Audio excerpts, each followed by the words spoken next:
It was on the Edmund Pettus Bridge where many African Americans faced unbelievable violence 50 years ago. Some were chased down by horses, others were severely beaten. But the idea of voting one day and changing the scope of politics is what led them to march on.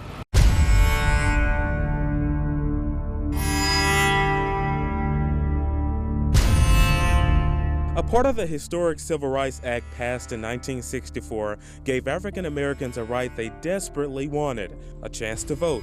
We were determined to get the right for all people, regardless of the color of their skin, to be able to file a ballot to determine their own destiny.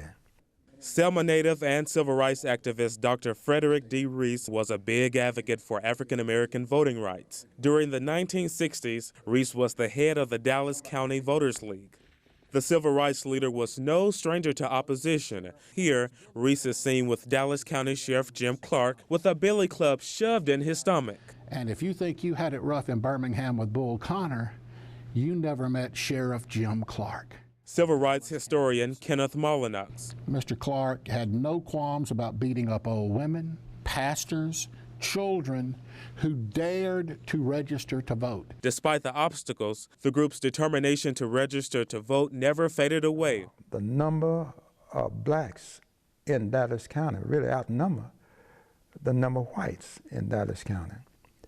And of course, there was opposition for us to get that right. So if we get the right to vote, then the possibility of more blacks having that right than whites.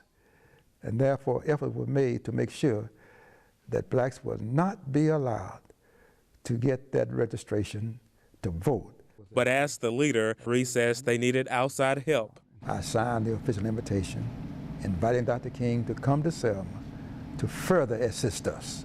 Dr. Martin Luther King and others with the Southern Christian Leadership Conference came to Selma. They helped orchestrate 3 Selma to Montgomery marches.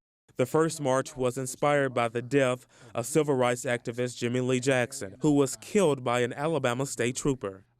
Dr. Reese vividly remembers the march later known as Bloody Sunday. Jim Clark and deputies will cross the highway, and we were told that we would not be allowed to march across the bridge on the way to Montgomery. And they meet Major John Cloud of the Alabama State Troopers, the major's in charge.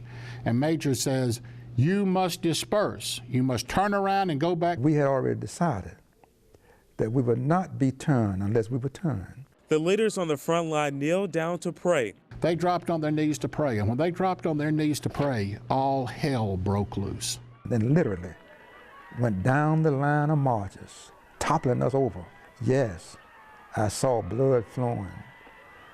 Pandemonium broke out in the crowd in a state of disbelief that this was happening in the United States of America. 2 days later, a second attempt to march was stalled after leaders decided to head back home. It was later known as Turnaround Tuesday. Then, on March 21st, more than 25,000 people, and this wasn't just for African Americans. All races and genders from around the world took to the Edmund Pettus Bridge. This gentleman who lost a leg marching up the highway that you just drove from Selma all the way to Montgomery. We had encountered difficulties, but regardless of difficulty, we were determined to go all the way. Averaging 10 miles a day for 5 days. This is downtown Montgomery. Here we are marching up Dexter Avenue, arm in arm, singing "We Shall Overcome." They arrived at the state's capital,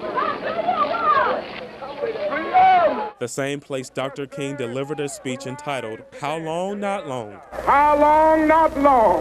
Yes, sir. Because no lie can live forever. Yes, sir. I sat on that platform that day, and I looked out over that sea of humanity.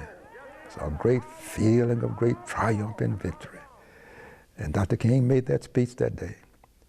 And certainly it was a feeling that now we have arrived at a point where now the possibility that all people, regardless of the color of their skin, would have a right to participate in the political process that governs their lives.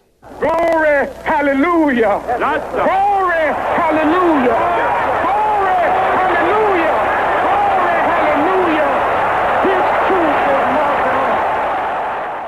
50 years later, Dr. Reese wants young people to remember the struggle and exercise their right to vote.